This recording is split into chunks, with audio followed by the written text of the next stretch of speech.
What's up, guys? Welcome to Daily Dose of Reddit. This is your host who's wondering, how you doing? Zach, and today's subreddit is r/TalesFromRetail. Alright, this story's called, You Are in the Wrong Store. This has happened so many times during my years in retail that if I had $1 for every time it happened, I wouldn't have to work in retail anymore. What I am, of course, referring to is when a customer comes into your store, says a product is on special, and then eventually realizes that it is on special elsewhere, or it was on special last week. I block a lot of these out these days, but looking at an old Facebook memory today, I got reminded of one of my earliest and a classic situation like this. Back at the turn of the century, I worked at one of the two major supermarket chains in this country. Let's call them Kohl's. The location I worked at was what I would call Supermarket Central. If you had a supermarket chain, you had a location within 1 kilometer distance. There were about 8 or 9 supermarkets within a 1 to 2 kilometer radius of our location, and just within the immediate vicinity, there were all 4 major chains. The 2 majors, a 3rd major that was about to go bust, and the 4th, which is an independently owned franchise, all within walking distance. So it was common for people to start to get confused with what supermarket they were in. I was working the checkouts this one day when the customer, let's call him Mr. C, comes in. I am there scanning his items when he notices a discrepancy with the price of an item. Excuse me, the price of that ice cream is wrong. How so? Well, you've charged me $4, yet it's on special for $2. Let me just check on that. Where did you see it advertised on special? It was in your catalog. Okay,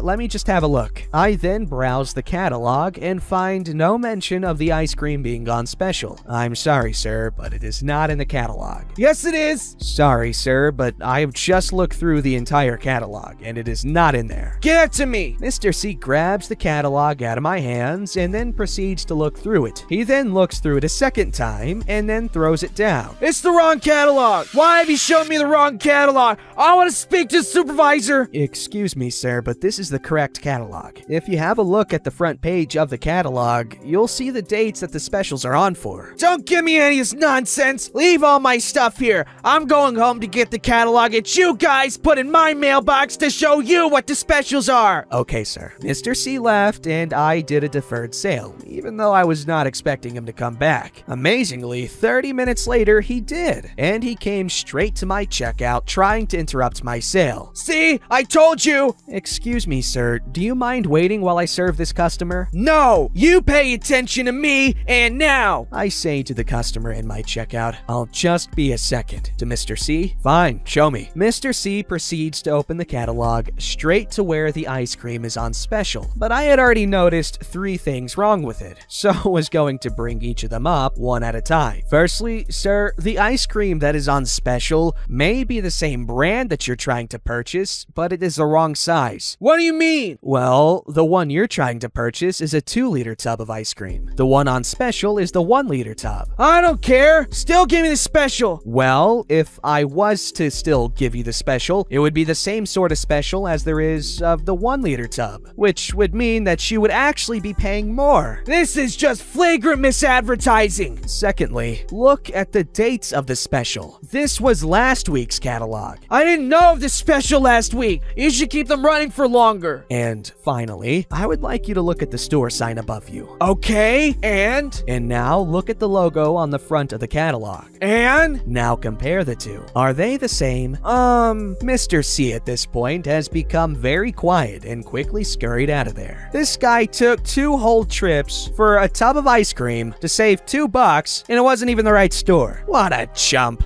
Alright, this story's called, Can I Mix Deadly Chemicals? No, I'll rub oranges on it. What?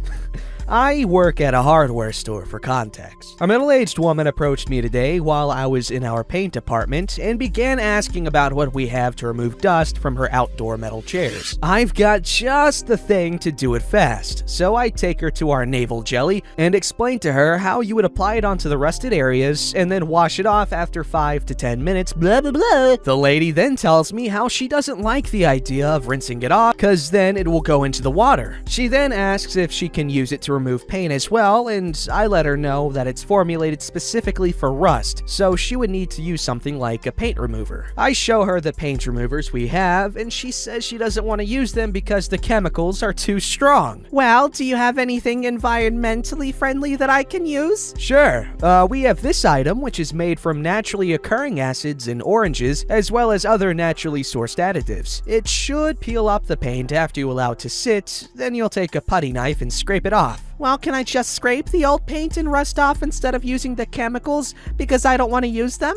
For the paint, you could try to just scrape it off, and the rust could probably be sanded down to the bare metal, but that's a lot more work. Well, what does bare metal look like? Because I've already tried sanding it off. Depending on what kind of metal it is, it could be a light or dark silver color, and it will probably look rather dull. Oh, okay. Is there a tool I can use to scrape it off? You could use a putty knife or sandpaper. No, I mean like a power tool. Well, they have sanders that are in power tool variants. Oh, I don't want to sand it though. Are you sure there isn't anything else to remove the rust that's safer so I won't have to rinse it off? For the tight spaces that you can't sand or scrape down to bare metal, you'll probably need to use something like this navel jelly to break down the rust. Oh, well, I just really don't want to rinse it off because then it will get in the water, that will be recycled and cleaned, and we'll be drinking it, and I don't want children drinking that. I know it really sucks, but other than this, you'd have to look online for home remedies to remove it. Well, I tried that and used vinegar, but it didn't clean it, and I just can't find anything that works.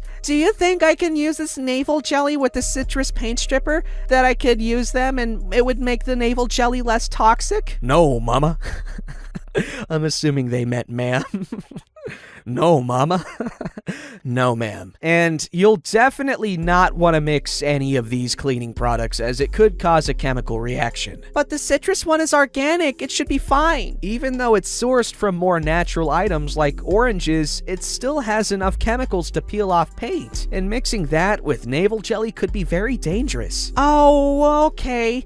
Well, maybe if I just buy oranges and rub them on the chair, it'll get the paint off? I'm just gonna keep looking. Okay, have a good night and good luck with your project. She then stood there for about 15 more minutes before consulting another employee and leaving afterwards with the navel jelly and the citrus cleaner. I really hope she didn't bring them home and mix them up expecting one to cancel out the chemicals in the other. Sometimes I'm in awe of how customers think. Sorry if this was boring. I just thought it was so absurd I needed to share. Oh no. Who let this woman into adulthood? This story's called You Are Not Important. This is just something that happened to me before the quarantine in my country. English is not my native language, so sorry if there's any error. This is about the occasion I told a client about a secret of the industry. An employee is more important than one customer. For context, by that time, I was sleep deprived. My neighbors threw a big party, and even after the cops asked them to turn the music down, they didn't stop until 5 a.m. So yes, I was pissed off. I work in the deli section of a supermarket, and before you can start doing your work and serve customers, you need to do some chores you can't ignore or do later. That's the rule. So I went in the section, and my coworker was serving the customers while I was out doing chores, like checking the books and the inventory, putting a stamp and signs, etc. She wasn't really busy. Just a couple of people in the line. I heard a finger snapping and, Hey, you! I took a deep breath because if there is something that I hate, it's that and whistles from clients. I turned my head and asked the woman, Yes, ma'am? I want 500 grams of this. Pointing at something I didn't care about. Sorry, but I can't serve you yet. My partner can attend you in a minute. I asked you to do it. Ma'am, I can't until I fill these books. Wait a minute and my partner will do it. No, I can't wait. You're free, so do your job and give me my ham. Sorry, miss, I can't until I end this. That's the market rule. By this time, my companion was just enjoying the show and serving another customer who arrived after Karen because she was too busy asking me to service her instead of waiting a little. Are you refusing to do your work and serve me? No, I'm telling you I can't do it, but my coworker can. Oh, but I don't want her to serve